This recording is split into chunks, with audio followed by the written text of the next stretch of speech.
The Young and the Restless next 2-week October 12 to October 23, 2020, features a number of characters learning that tantalizing rewards aren't always worth the high-stakes risk.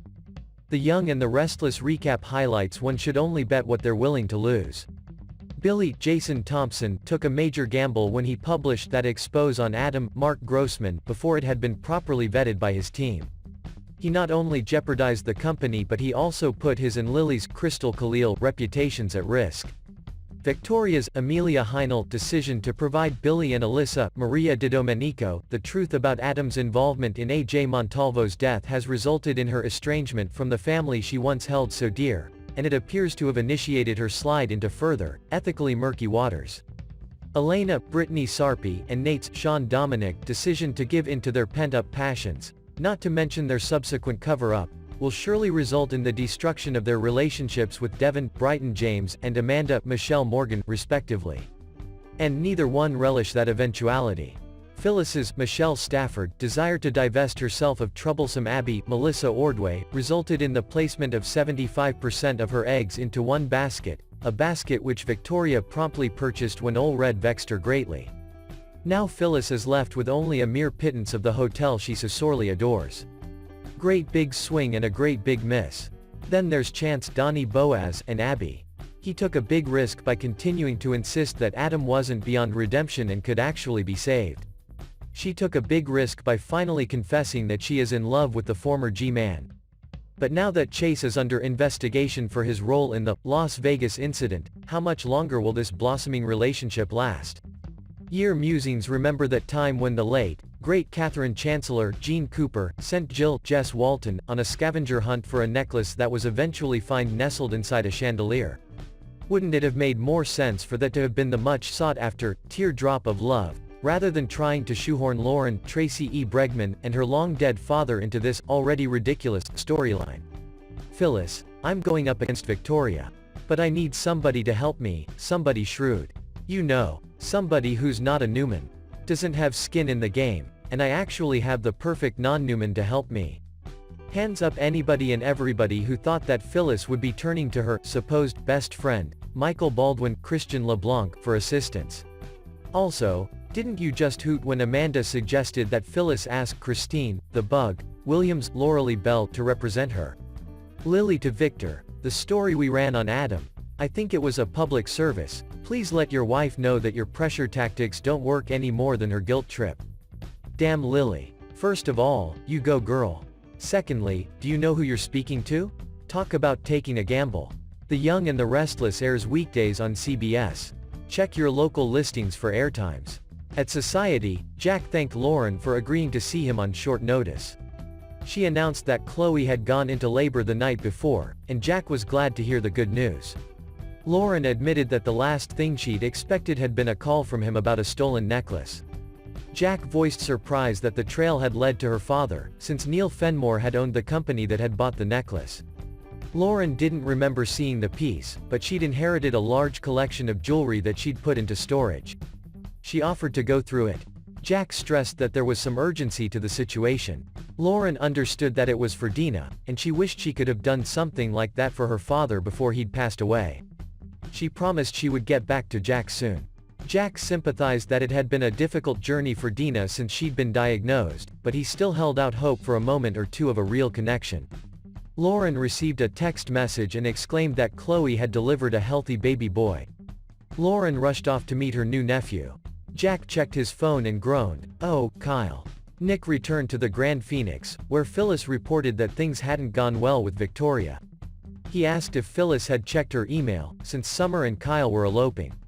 Phyllis recalled not believing Summer's story about going on a business trip, and Nick informed her that the couple was planning on getting married the next day.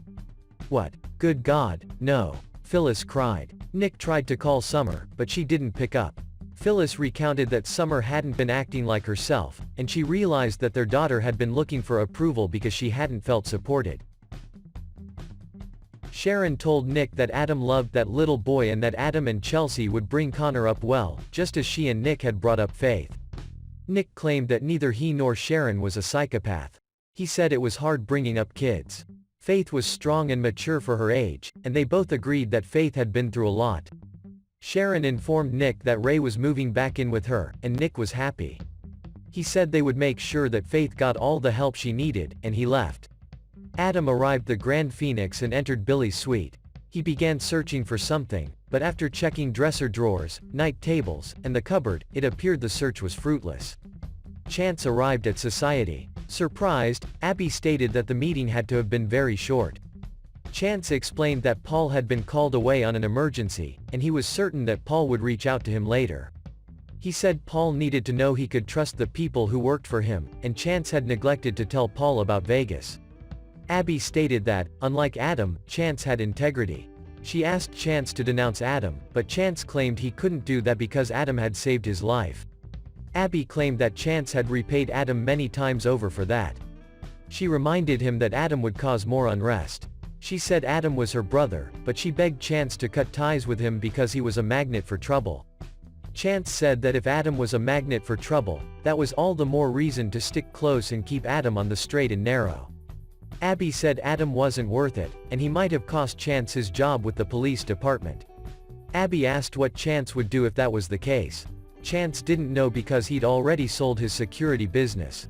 He said he would have to move at least 200 miles away from Genoa City because of a non-compete clause. He said he could go back to DC, where he had contacts, or Sacramento, but that wasn't going to happen because Abby was in Genoa City, and it wasn't worth leaving.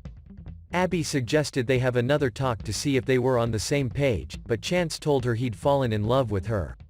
Chance claimed that if he could create the perfect woman, Abby would be her. He wondered how he'd become so lucky. He asked how Abby felt. Abby smiled and said she wanted to go back to his suite so they could plan their future all night long. Over hot chocolate at Crimson Lights, Mariah and Faith joked that Sharon wanted Faith to be a normal teen, and Sharon would be ecstatic if Faith went for cheerleading. Faith said it was hard to be normal with everything going on. She confessed that she'd pretended to be asleep when Sharon had left for the hospital because she hadn't been able to face Sharon after she'd seen her crying the previous night. Mariah told Faith that things got rough for everyone, and Faith didn't need to keep things to herself. Faith told Mariah that she didn't want to bother Sharon, but Mariah said that she'd cried on Sharon's shoulder more times than she could count. Mariah said that it happened to the best of them, but when things became overwhelming for Faith, she needed to reach out to Mariah, Lola, Abby, Nick, or Ray and talk to them. Faith thanked Mariah. Mariah said she would do anything for Faith and reassured Faith she would always be there for her. Ray arrived to take Faith home, and he asked Mariah how things had progressed. Mariah said that Faith was the typical teen. Ray informed Mariah that he was moving back in with Sharon. Mariah was thrilled. She asked Ray to tell her when Sharon or Faith needed help. Ray made a deal with Mariah that he would inform her if they needed help, provided Mariah told him when she needed help. He said he knew it wasn't easy for her to open up, either. Billy and Lily had been gazing out the window, and Billy said no one would have guessed that he and Lily would wind up working together as co-CEOs. It was crazy, but he was glad she was there because he couldn't have done it without her. When the power had been restored, Billy told Lily he was heading home. He bid her goodnight and went to the elevator. When the elevator doors opened, Billy found Chelsea unconscious on the elevator floor. He yelled to Lily that he needed help and that he was calling 911. At Sharon's ranch house, Sharon lugged her travel bag downstairs and set it down. Sharon told Ray that her last surgery had taught her not to overpack. Ray replied, "We're definitely not newbies anymore." Sharon responded by recalling how she'd naively believed that one time under the knife would have removed all the cancer. Ray encouraged Sharon to muster the grace and courage to handle whatever came their way. Ray told Sharon he'd tucked a surprise into her bag for her to find later. Ray noticed that Sharon seemed lost in thought, and he suggested an interrogation might be in order to drag out whatever it was she wanted to ask him. Sharon prefaced her request by taking full responsibility for having messed things up. Sharon expressed appreciation that she and Ray had both benefited from her mistake that had strengthened their relationship. Sharon invited Ray to move back in with her. Sharon told Ray that Faith missed him, too, though Sharon understood she was asking him to make a big commitment. Ray replied, "I'd love to move back in with you again." Ray told Sharon he wanted to wake up every morning and see her beautiful face, fall asleep with her in his arms, and help her fight her battle. Ray promised to love Sharon the way she deserved to be loved. Ray promised Sharon they'd have two things to celebrate after her surgery. Sharon asked Ray how he'd feel about her scars and the missing parts of her body. Ray said he loved Sharon's scars because they proved she was a fighter. Ray acknowledged there were unknowns, but he assured Sharon that he loved all of her. Ray went to the kitchen to get Sharon the last thing she could have by mouth ahead of her surgery. Faith approached the front door and peered through the window. Faith saw Sharon sitting at the desk, sobbing. Faith ran the other direction as Ray returned with a cup of tea for Sharon. Sharon quickly dried her eyes and attempted to hide her emotions.